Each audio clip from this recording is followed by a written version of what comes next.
Situation sécuritaire dans l'est de la RDC, les rebelles de l'AFC M23 ont annoncé ce lundi leur retrait unilatéral de la ville d'Uvira dans la province du Sud Kivu. Cette décision, qualifiée de geste de confiance par le mouvement lui-même, s'inscrit dans les cadres du processus de paix de Doha, mais intervient surtout dans un contexte de pressions diplomatiques croissantes exercées par les États-Unis sur le Rwanda. Justice, Roger Lumbala a été reconnu coupable de complicité des crimes contre l'humanité ce lundi en France. Il est condamné à 30 années d'emprisonnement. Les partis civils saluent une décision historique.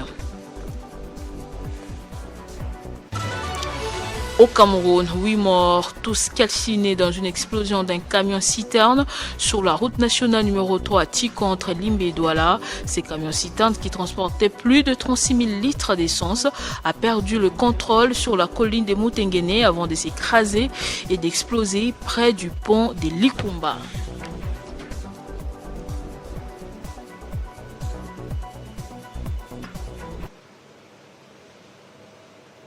Nouveau journal sur Télé 50, bienvenue à tous. Guerre dans l'Est. Les rebelles de l'AFC M23 ont annoncé ce lundi leur retrait unilatéral de la ville d'Uvira dans la province du Sud Kivu. Cette décision qualifiée de geste de confiance par le mouvement lui-même s'inscrit dans les cadres du processus de paix de Doha, mais intervient surtout dans un contexte de pression diplomatique croissante exercée par les États-Unis sur le Rwanda, accusé de soutenir les rebelles. Et puis l'ex-rebelle Roger Lumbala a été reconnu coupable des complicités des crimes contre l'humanité ce lundi 15 décembre à Paris en France. Responsable politique congolais jugé pour des faits commis en RDC justement au début des années 2000. Il est condamné à 30 années d'emprisonnement. Les partis civils saluent une décision historique. Plus de détails dans ces récits de Christian Kalangi-Kalobi. L'ancien chef rebelle et ministre congolais Roger Lumbala a été condamné lundi à 30 ans de réclusion. Criminel par la cour d'assises de Paris en France, il est poursuivi pour complicité des crimes contre l'humanité commis par ses soldats entre 2002 et 2003 en République démocratique du Congo. La cour d'assises de Paris a jugé Roger Lumbala en vertu de la compétence universelle qu'elle s'octroie pour instruire les crimes contre l'humanité. Ce sexagénaire, qui dispose de 10 jours pour faire appel, avait refusé d'assister à son procès contestant la légitimité de la justice française. Il est toutefois revenu écouter le verdict impassible. Le procès de Roger Lumbala s'était ouvert le 12 novembre dernier. Plusieurs organisations de défense des droits de l'homme ont qualifié ce procès d'historique. La motivation de l'arrêt qui répondra à l'ensemble des plus de 140 questions ayant fait l'objet du délibéré lui sera adressé dans un délai de 3 jours selon la Cour. La paix du mois de décembre des agents de l'État est bel et bien effective. C'est l'assurance donnée par le secrétaire général au budget Nke Sanamoko Pierrot à l'issue d'une interview accordée à la presse, au cours de laquelle il a tenu à lever toute inquiétude sur le processus de paiement en cours, précisant que l'ensemble des listings traités par la direction de la paie ont été clôturés et les travaux techniques ont été achevés depuis près de 2 semaines. D'emblée, la direction de la paie, c'est une ancienne appellation. C'est une direction de suivi et exploitation des opérations de rémunération pour les agents publics de l'État en République démocratique du Congo.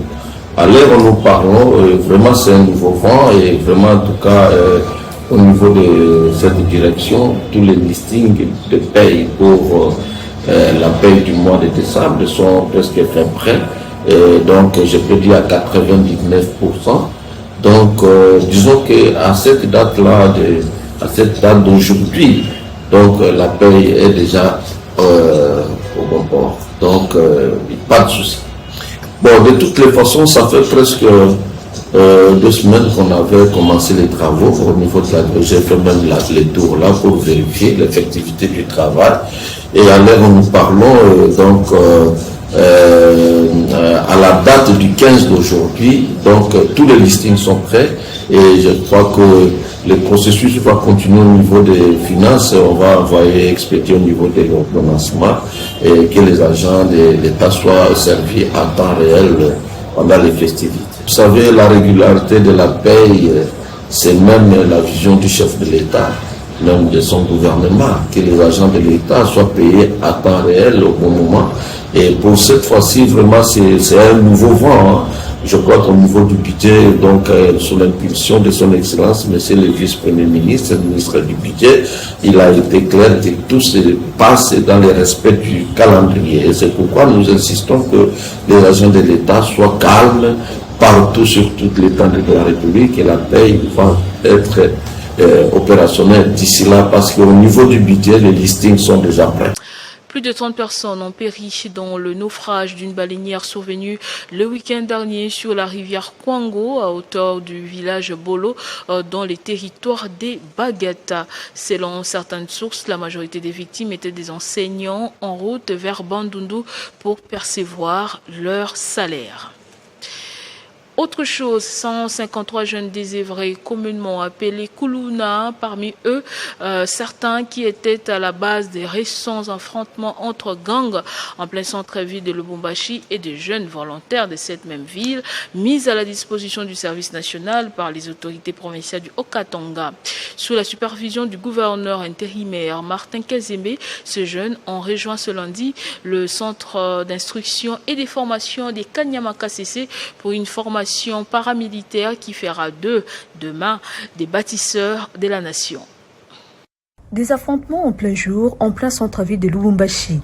Le bande de jeunes délinquants, communément appelés Kuluna, font leur grand retour et plongent les paisibles citoyens dans l'inquiétude. Face à la recrudescence de ces phénomènes, les autorités provinciales ont décidé de passer à l'action. Ce lundi, 15 décembre 2025, plus ou moins 153 jeunes, identifiés comme Kuluna, ont été embarqués à bord d'un cargo à destination de Mbujimayi.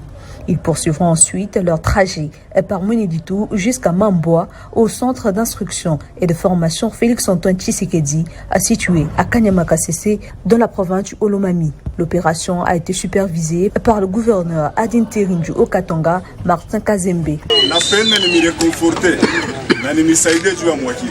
Je suis venu vous réconforter. Vous voyez la tenue du service national que vous portez. Elle ne vous arrache pas la vie. On ne va pas vous tuer là où on vous amène. On vous y amène pour vous aider à apprendre différents métiers. Et quand vous aurez fini votre formation, vous reviendrez ici nous aider avec différents travaux. C'est beaucoup mieux que de rester au centre-ville. Parmi ces 153 personnes, on compte 12 jeunes filles, mais aussi de volontaires. Certains sont venus accompagnés de leurs parents, à l'image de cette famille qui a choisi de confier son enfant au service national. D'autres jeunes, visiblement motivés, se sont engagés volontairement à suivre la formation dispensée par le service national.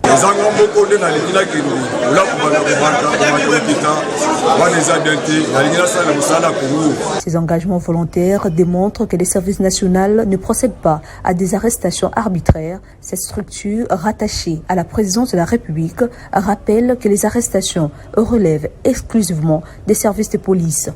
Le service national n'intervient qu'après un contrôle minutieux de personnes arrêtées dans le strict respect des lois en vigueur. Au Kassai central, la problématique de l'emploi des jeunes était au cœur d'un bootcamp des 4 jours à Kananga sur la facilitation du Bureau international du travail. Ces jeunes doivent être efficacement accompagnés par les conseillers emploi de l'ONEM afin d'absorber leur chômage de plus en plus croissant. Dans le cadre du projet d'appui à l'amélioration de l'employabilité des jeunes dans la zone Kananga-Kabe-Kamanga, un bootcamp de 4 jours a été organisé pour renforcer les capacités des conseillers emploi de l'ONEM Kananga sous les techniques de recherche d'emploi avec l'appui du Bureau international du travail, BIT. Résultat, les conseillers mieux outillés est désormais capable d'accompagner efficacement les jeunes demandeurs d'emploi grâce à des méthodes modernes et des outils standardisés. Désormais, nous avons les capacités nécessaires pour accompagner un demandeur d'emploi jusqu'à l'obtention de son emploi et aussi l'accompagner à bien garder son travail. Nos organisateurs que nous remercions en passant peuvent attendre de nous la mise en œuvre de toutes ces connaissances qu'ils ont mises en nous. Le coordonnateur national de ces projets a émis levé de voir ses conseillers emploi produire un travail de qualité. Durant ces 4 jours, les conseillers emploi de l'ONEM Kananga ont pris part à ces ateliers qui étaient intensifs, pratiques et participatifs, qui étaient centrés sur les approches modernes d'accompagnement des jeunes demandeurs d'emploi. Et que donc, au-delà des résultats chiffrés, ces bootcamps a surtout contribué à renforcer d'abord la confiance, l'engagement et le professionnalisme de ces conseillers. Ces conseillers qui sont des acteurs de la lutte contre le chômage des jeunes dans la province du Kasaï central. Et que donc, la prochaine étape consistera donc à ce que ces conseillers, qui sont désormais mieux outillés, puissent accompagner concrètement les jeunes demandeurs d'emploi qui sont enrôlés à l'ONEM, afin que les compétences acquises aujourd'hui puissent se traduire par des véritables opportunités d'insertion professionnelle et bien sûr en faveur de ces jeunes et femmes qui sont chercheurs d'emploi. Ces assises ont eu pour cadre la salle des réunions du PNUD Kananga. C'est un week-end pas comme les autres au centre Kitumaini. Les enfants autistes qui sont pris en charge ont reçu dès la visite et ont participé à un match de football. Une rencontre qui a lié l'utile à l'agréable et a permis de découvrir certains talents de ces enfants. Commentaire de Gaëtan Kobaborandi et d'Amaris Kayembe. On dit qu'une maison qui reçoit des visiteurs est une maison bénie. Le centre Kitumaini l'est particulièrement aujourd'hui, avec l'arrivée de bienfaiteurs venus partager un moment chaleureux avec les enfants autistes. La fondation Famille Drolia entretient depuis longtemps une forte tradition de soutien aux enfants vivants avec un handicap ou en situation de vulnérabilité. Pour ce week-end, un match de football a opposé la DFF au centre Kitumaini. Après des dribbles, de passes décisives et de belles actions, les enfants autistes ont démontré qu'ils pouvaient être excellents eux aussi sur le terrain. Et aujourd'hui, nous sommes venus pour visiter le centre Kitumaini qui se bat pour une cause qui est noble, c'est celle de l'autisme.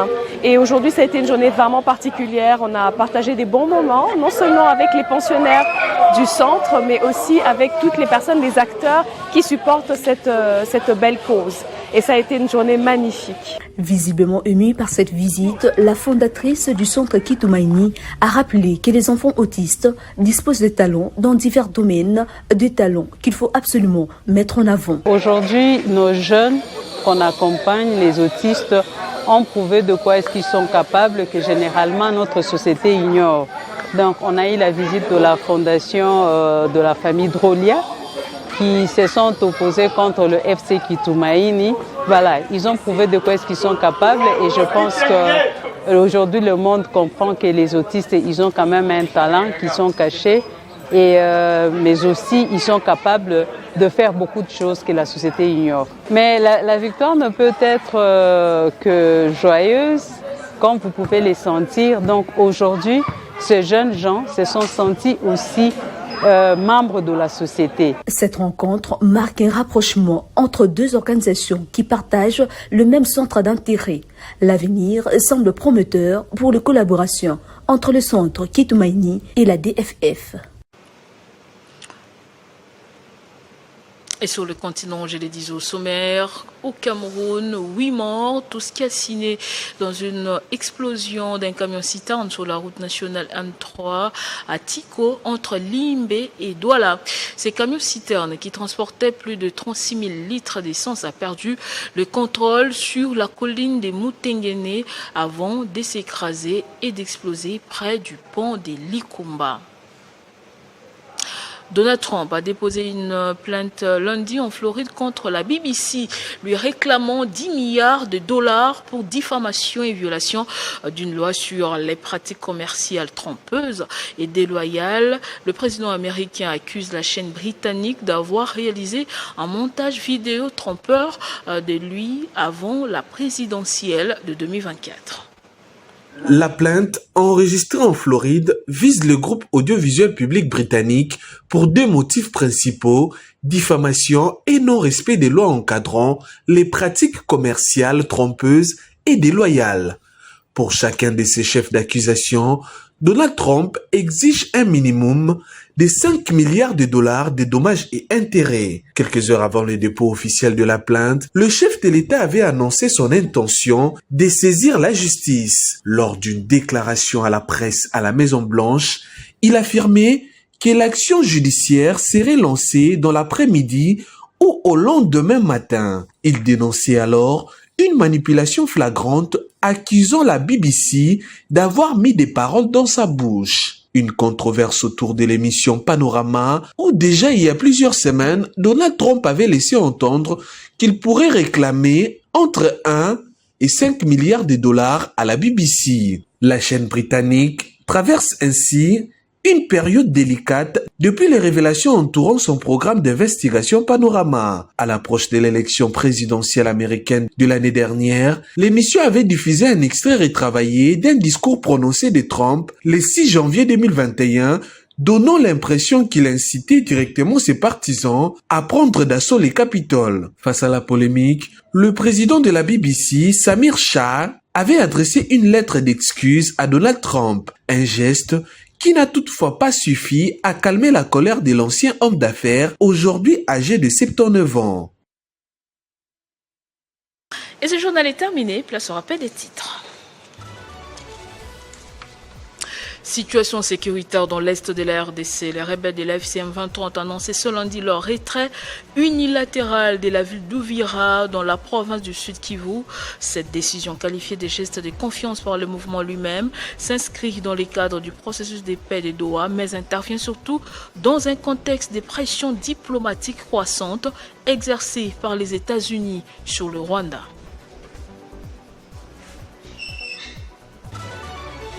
Justice, Roger Lumbala a été reconnu coupable de complicité des crimes contre l'humanité ce lundi en France. Il est condamné à 30 ans d'emprisonnement.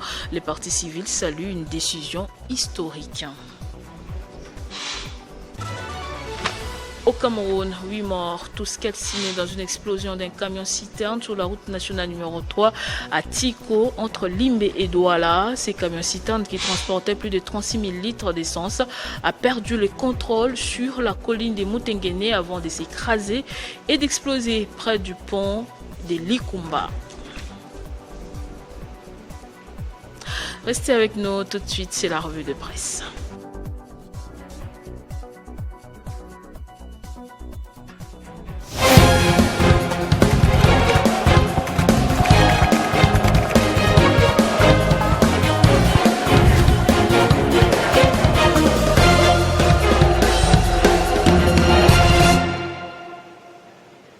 Comme tous les mardis, j'ai le plaisir de recevoir de l'autre côté du plateau Damaris Kayembe. Bonjour Damaris, bienvenue. Bonjour Nathalie Yoko et salutations en tout cas respectueuses à toutes ces personnes qui nous suivent de partout.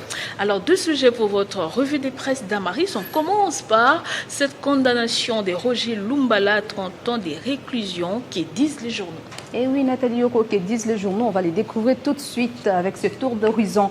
Commençons avec Info 27 qui titre déjà à sa une rapidement 30 ans de réclusion criminelle pour les crimes contre l'humanité. Le verdict Lumbala place Nonga, Bissimwa et d'autres sous l'ombre de la justice internationale. D'après ces médias Nathalie, cette fois l'impunité n'a pas résisté au temps en condamnant ce lundi à Paris l'ancien chef rebelle congolais Roger Lumbala à 30 ans de réclusion criminelle pour complicité de crimes contre l'humanité. La justice française a posé un acte dont la portée dépasse largement le cadre judiciaire. Le média rajoute que Roger Lumbala n'est plus seulement un accusé du passé, il devient un précédent, un avertissement, allais-je dire, direct adressé aux dirigeants actuels de l'AFC M23, donc Corneille Nangaa, Bertrand Bissumwa, Willy Ngoma et les autres cercles politico-militaires. Le message est clair, la justice internationale est lente, mais elle avance. Ceux qui aujourd'hui encore organisent la terreur au nom de causes politiques finiront par répondre à leurs actes. Ce sont ici le propos de Info 27, je tiens à signaler. Le potentiel aussi de son côté va également dans le même sens, Nathalie Yoko. Il titre à sa une: après Lumbala, la CPI tarde à poursuivre les dignitaires de l'AFC M23. Pour ces médias, Nathalie, la condamnation à Paris de l'ancien chef rebelle congolais Roger Lumbala à 30 ans de réclusion criminelle pour complicité de crimes contre l'humanité constitue un tournant judiciaire majeur, bien au-delà de la salle d'audience pour les organisations de défense des droits humains. Ces verdicts historiques embralent enfin les sentiments d'impunité qui, depuis plus de 3 décennies, protègent certains acteurs politiques et militaires impliqués dans le conflit meurtri à l'est de la République démocratique du Congo. RFI également, on parle Nathalie Yoko, et RFI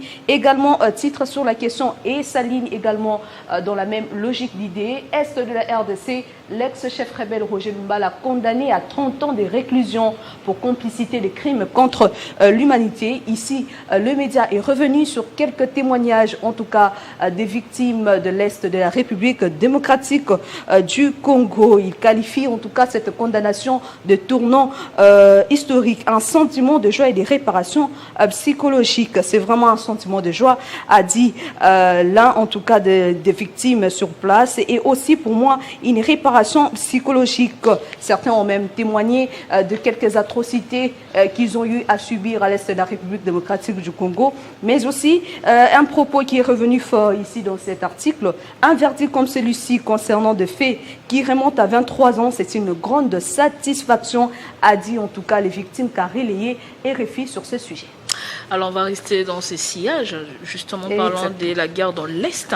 Les États-Unis envisagent des sanctions pour faire respecter l'accord de Washington. Et oui, Nathalie Yoko, les États-Unis, par le canal de son ambassadrice Lucie plutôt Tamling, a en tout cas haussé le ton face à ce qui se passe à l'est de la République démocratique du Congo. L'ambassadrice a tenu un point de presse hier, lundi, ici à Kinshasa. Radio Okapi d'ailleurs nous informe très bien sur ce sujet. Lucie Tamling a exprimé sa volonté et surtout aussi de son pays à faire respecter l'accord de paix de Washington signé entre la RDC et le Rwanda. Elle s'est exprimée lors d'une conférence de presse, j'ai dit tantôt, tenue ce lundi 15 décembre à Kinshasa. Elle dit, je cite, « Nous examinons tous les outils possibles diplomatiques, des sanctions ainsi que des activités bilatérales et multilatérales afin de nous assurer que les engagements pris soient respectés. » Info 27 aussi a parlé de cette info également. Info 27 titre, Rwanda, Washington prépare sa riposte, toutes les options sur la table. Ici également, cette info revient. La patience américaine s'effrite. À Kinshasa, la voix de Washington s'est faite plus directe et plus exigeante sans pour autant renoncer à la prudence diplomatique.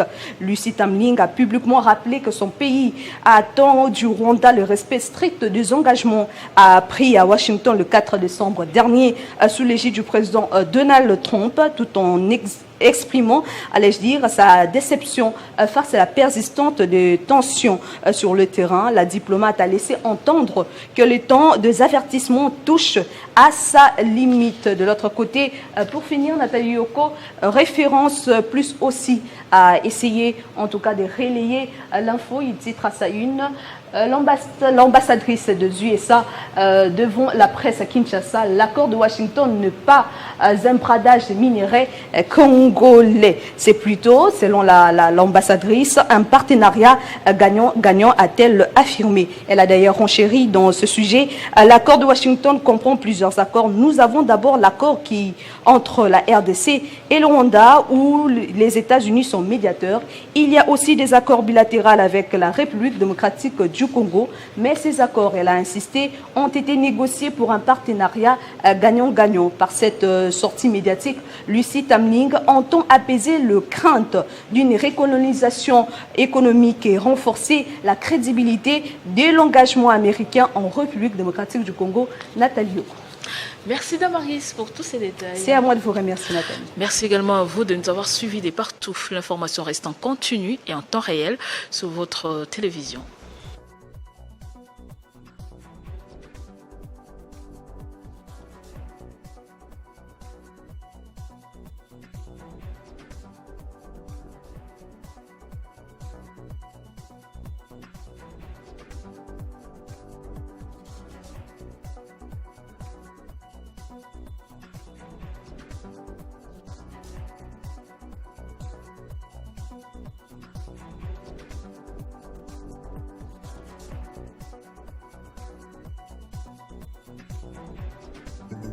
Retrouvez toute l'actualité en continu sur www.tele50.cd.